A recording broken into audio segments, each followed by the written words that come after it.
we started with Biden's borders, right? The other thing that I'm struck with in the news this week, Ericka, is Biden's betrayals. Dun, Right dun, now, dun. no, come on, this is serious stuff, right? Yeah, Because no, for I don't real. know if you've seen it. I think it was last night. The Houthi rebels just sank a British ship in the Red Sea. Mm-hmm. They attacked 2 American ships, right? Yep. This And one the thing sank. people, so by the way, remember Secretary of Defense Lloyd Austin that they put together this coalition that was going to make the Red Sea and the passages in the Straits of Hormuz safe. Yeah. And then the Iranians brought one destroyer in. And what did we do? We backed out. So now the Houthi rebels, which everybody knows are an extension, they're a proxy for Iran, right?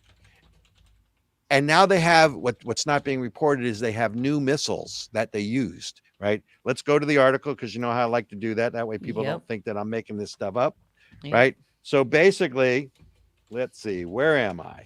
Here I am. So was attacked. The source says that the ship was attacked with a precise and new weapon that has not been revealed until now that the Houthis had them.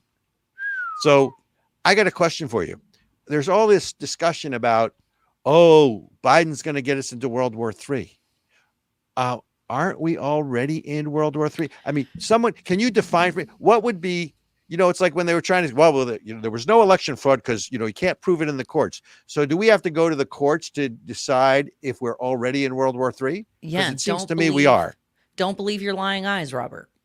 Don't believe your lying eyes. Okay. I think isn't that a song? Isn't there a song that goes that way? I think it's the Eagles' lying eyes. Again, I think didn't I just say this like 5 minutes ago that they changed definitions of things? It's nuts. It's now that it's on, Trump was going to cause World War III and then he didn't, right? He bombed Syria because they were wiling out one time. I think that was it. So Trump didn't do World War III. Well, they can't have World War III connected with Biden because he's a Democrat and then make it look like Trump is a better option when he didn't go to war at all. And so you see, they got to say, oh, it's not really, even though China is aggressing in the South Pacific and but I want to know Russia and Russia and Ukraine, and then we have the civil wars in Syria and Yemen and Africa. Where's the international coalition?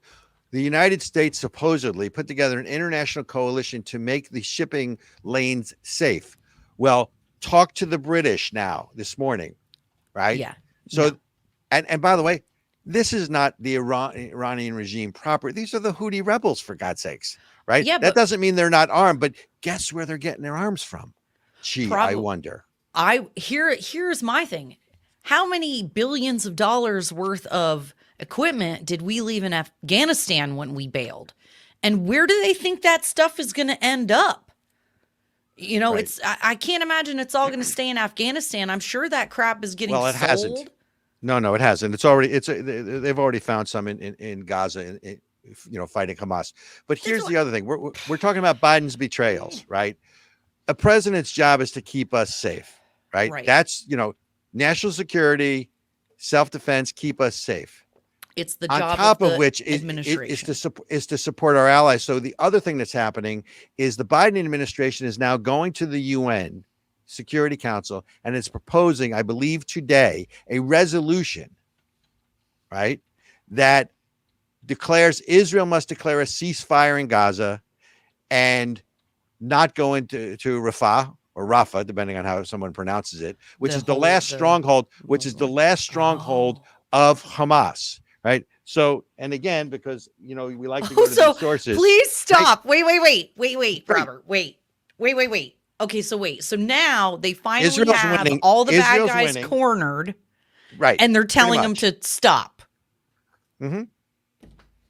And some of them, some people are saying they're doing this so that Biden curries favor with the Muslim community in like Dearborn for voting. But I think it's much deeper than that. I don't think that's the truth. I don't think it's that. But here's what the administration is saying about this proposal to the UN. You want to talk about a betrayal? Okay. Here's what they're saying. The U.S. text states that, quote, it determines that under current circumstances, a major group ground offensive into Rafah would result in further harm to civilians and their further displacement, including potentially into neighboring countries. It calls in part for a temporary ceasefire in Israel not to go into Rafah in the Gaza Strip. And it's one of the last bastions of Hamas terrorists and hostages, including, and this is what gets me, this is where the Americans are being, hostages are held. Wow. So, folks, so you remember Don't last save week the hostages. What hostages? There are no hostages. We haven't heard about hostages.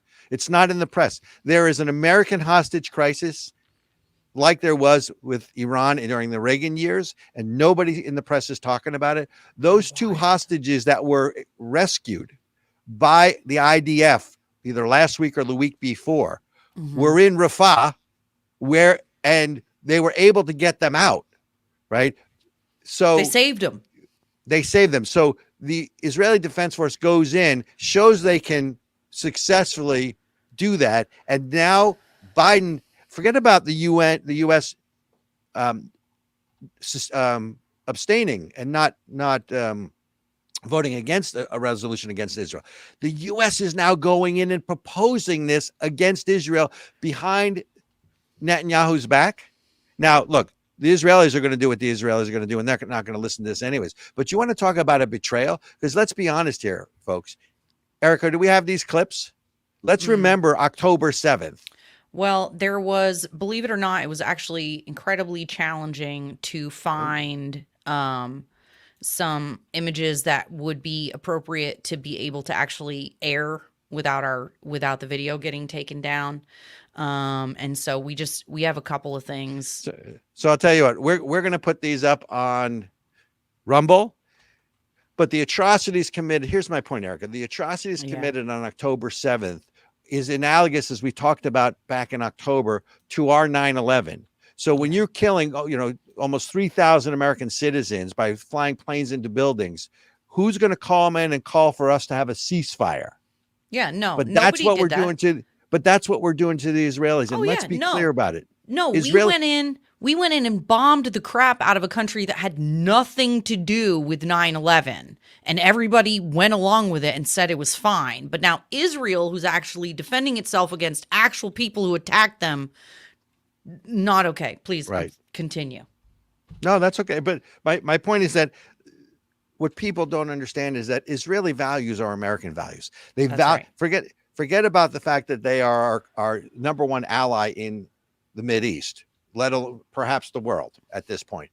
So here we are alienating them by going around their back in the UN Security Council and proposing a resolution that they don't want, that precludes them from defending themselves, because the only thing that's going to happen in a ceasefire is A, Hamas is going to rearm, and B, what they're basically saying is, Israel, we don't want you to destroy Hamas. We want Hamas to continue to exist, even though their avowed intent is to drive you from, there's that phrase again, folks, from the river to the sea.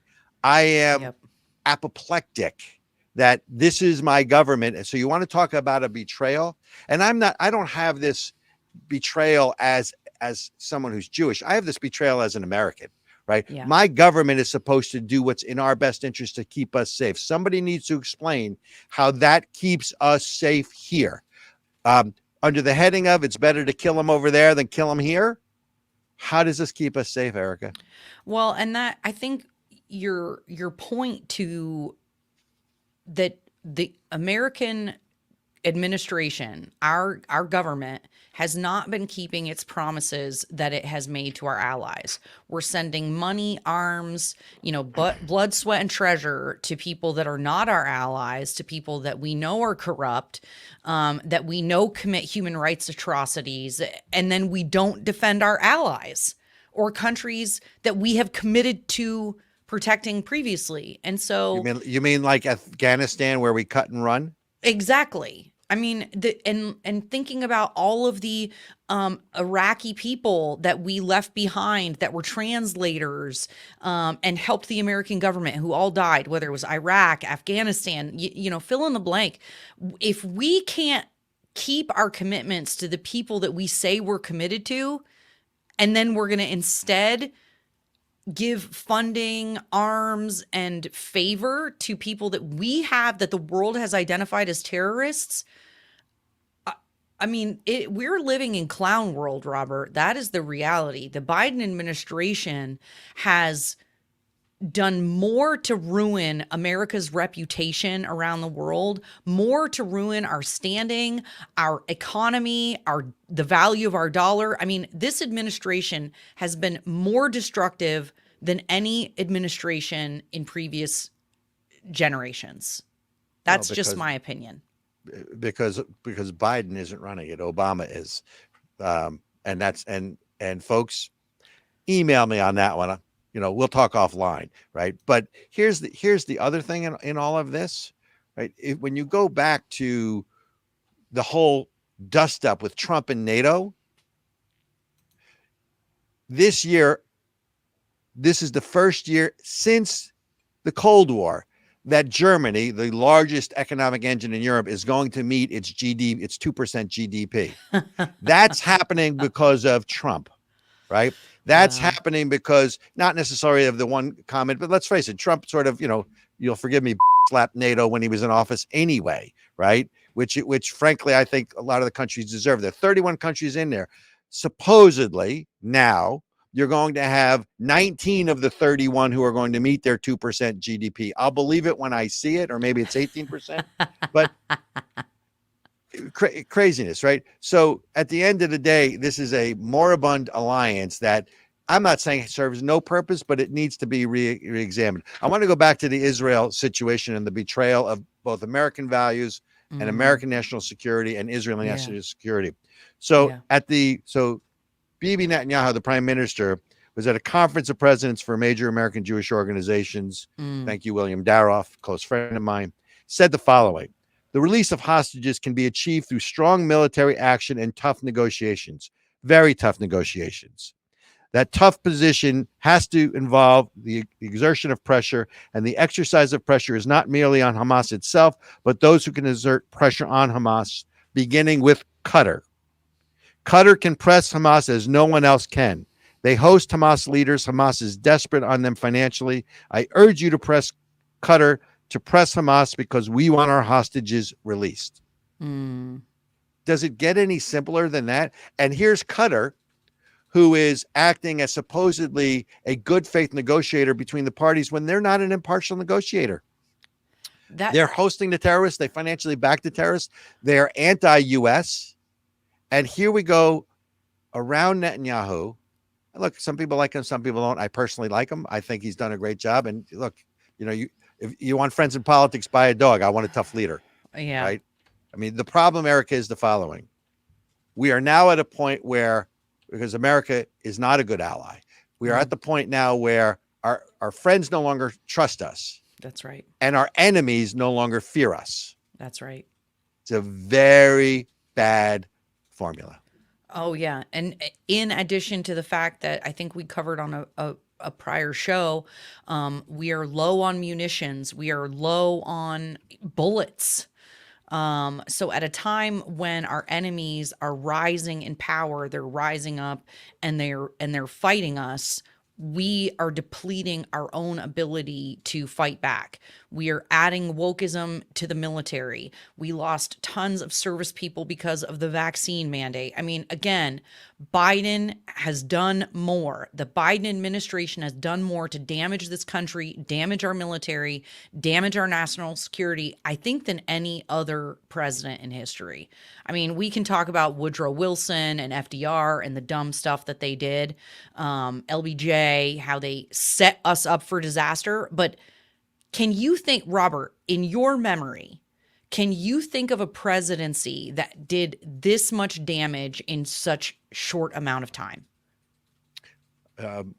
No, is the short answer.